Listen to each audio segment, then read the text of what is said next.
The night air was cool, the kind of September evening when the streets feel quieter than usual, as if the whole neighborhood had decided to rest early. Jack Miller, a man who carried himself with the steady composure of someone who had seen too much and survived, walked slowly with his daughter Lily. She was only 8, her small hand curled tightly around his, swinging it back and forth with the carefree rhythm of childhood. For Jack, those moments, walking her home after ice cream, listening to her chatter about her favorite book, the way she asked questions about everything she saw, were the moments that made life worth living. Jack was a veteran. He had been deployed more times than he wanted to count. He had seen fear in its rawest form, and he had witnessed bravery that would never be recorded in history books. He returned home with scars, some visible, some buried deep in the silence of sleepless nights.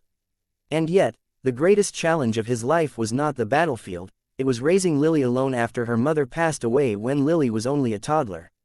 Every day, he promised himself he would raise her with the values that mattered: honesty, courage, compassion, and the belief that doing the right thing was never optional. As they walked past the corner of a dimly lit street, something caught Jack's eye. At first, he thought it was nothing, just movement in the shadows. But then he heard it. Harsh voices, the kind of tone that made the air grow heavy. His instincts sharpened instantly. In an alley not far ahead, 3 men had cornered a young woman. She was pressed against a wall, her body tense, her voice trembling as she begged them to leave her alone. Jack stopped, pulling Lily gently behind him. "Daddy," she whispered, sensing his unease. He crouched slightly so they were eye level. Her wide brown eyes searched his face. He was about to tell her they needed to walk away, to keep her safe. But before the words left his lips, she asked the question that changed everything. "Daddy, can we help her?" Her voice was small but filled with a kind of pure, innocent conviction. She didn't see danger the way Jack did. She just saw a person in need. Jack's heart pounded. He thought about the nights he spent telling Lily that bravery wasn't about being strong or unafraid, but about standing up when someone needed you. How could he tell her now that those were just words? That he was too afraid to act? He straightened, gave her hand a reassuring squeeze, and in that moment, something within him settled. He was a father, a soldier, and above all, a man who could not walk away. Jack approached with calm, steady steps. His voice cut through the chaos like a blade. "Let her go." The men turned, sneering. One of them, tall with a scruffy beard, spat on the ground. "Mind your business, old man. Keep walking." Jack's face didn't flinch. He had faced worse than this. "She's leaving, now." They laughed, the kind of cruel laughter that tries to mask fear. But Jack had no intention of backing down. The woman's terrified eyes locked with his, silently pleading. Lily stood a few feet behind, clutching her small backpack, her eyes wide with both fear and trust. The first man lunged. Jack moved with precision, years of training transforming into instinct. He sidestepped, striking the man's arm with enough force to send him sprawling. The second man swung wildly, but Jack's counter was swift, a calculated move that sent him crashing against the wall. The third looked at Jack, at the woman, and then at Lily watching from behind. Something in his expression faltered, and without another word, he ran into the night. The alley fell quiet except for the ragged breathing of the woman. Jack turned to her. "You're safe now," he said softly. She nodded, tears welling in her eyes. For a moment she tried to speak, but all she managed was a choked, "Thank you." Then, as the distant sound of police sirens echoed, she slipped away into the darkness before they arrived. By the time the officers showed up, the attackers were restrained and the story was straightforward. Jack gave his statement, his daughter clinging to his side. The police recognized his name, knew his record, respected him. But Jack wasn't looking for recognition. He just wanted to take Lily home. That night, after tucking her into bed, he sat by her side as she hugged her stuffed rabbit. "Daddy," she murmured sleepily, "you always told me that being brave means helping someone who can't help themselves. I'm glad we helped her." Her words were like a balm to his weary soul. He kissed her forehead and whispered, "Me too, sweetheart. Me too." The next morning, the quiet rhythm of their modest life was shattered by the sound of expensive engines outside their house. Jack opened the door, expecting maybe a neighbor or a delivery truck. Instead, his eyes widened. Parked in front of his small home were not one, but 3 gleaming Rolls-Royces.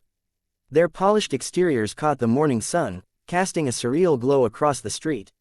Neighbors peeked from their windows, stunned by the sight. A sharply dressed man in a tailored suit stepped forward. He carried himself with the calm assurance of someone who represented power. "Mr. Miller?" he asked politely. Jack nodded, unsure. The man handed him a cream-colored envelope sealed with wax. Jack opened it and found a handwritten note inside.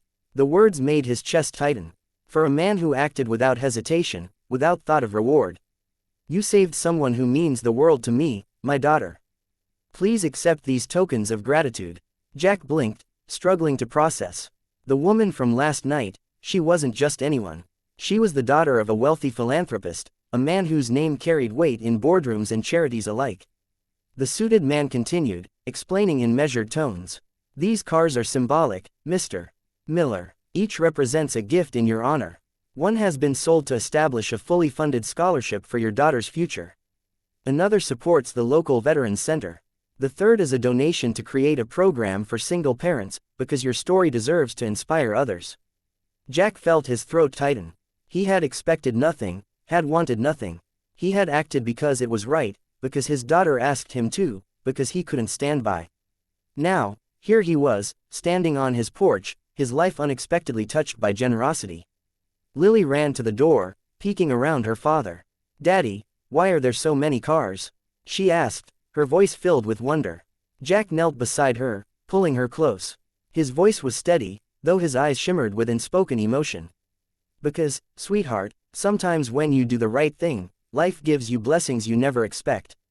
Later that day, as word spread, neighbors stopped by. Some offered congratulations, others asked questions. Jack answered politely but kept the focus where he believed it belonged, on the importance of helping others.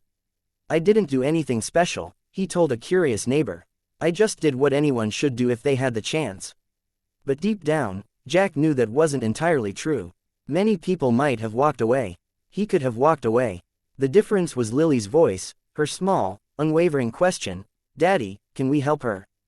That single moment of innocence had been the spark that reminded him of who he wanted to be. That evening, after the excitement faded and the street grew quiet again, Jack and Lily sat on their porch. The sun painted the sky in hues of orange and pink. Lily leaned against him, her head resting on his arm. "Daddy," she asked softly. "Yes, baby, do you think she's okay now? The lady we helped." Jack smiled gently, though his heart ached with the memory of her frightened face. "I think she's more than okay. And I think she'll never forget that someone cared enough to help. Like how I'll never forget ice cream nights with you," she said, grinning sleepily. He chuckled, ruffling her hair. Exactly like that, the quiet stretched between them, comfortable and full of unspoken love. For Jack, the greatest reward wasn't the scholarships, or the donations, or even the attention. It was this moment, sitting with his daughter, knowing she had witnessed the power of courage and kindness. What he didn't know was how far the ripple would reach. In the weeks that followed, the story spread across news outlets. Jack's actions inspired countless others to step forward in their own ways, to volunteer, to protect, to help. The program funded in his name grew rapidly, giving single parents resources they had never had before. The Veterans Center expanded, offering therapy and support for those like Jack who carried invisible wounds. And Lily, she grew up knowing, without a doubt, that her father was the kind of man who lived his values. One night, months later, as they sat by the fire, Lily looked up at him with the seriousness only a child can carry. "Daddy, when I grow up, I want to help people too. Just like you." Jack's chest swelled with pride. He pulled her close, holding her as the fire crackled. "You already do, sweetheart.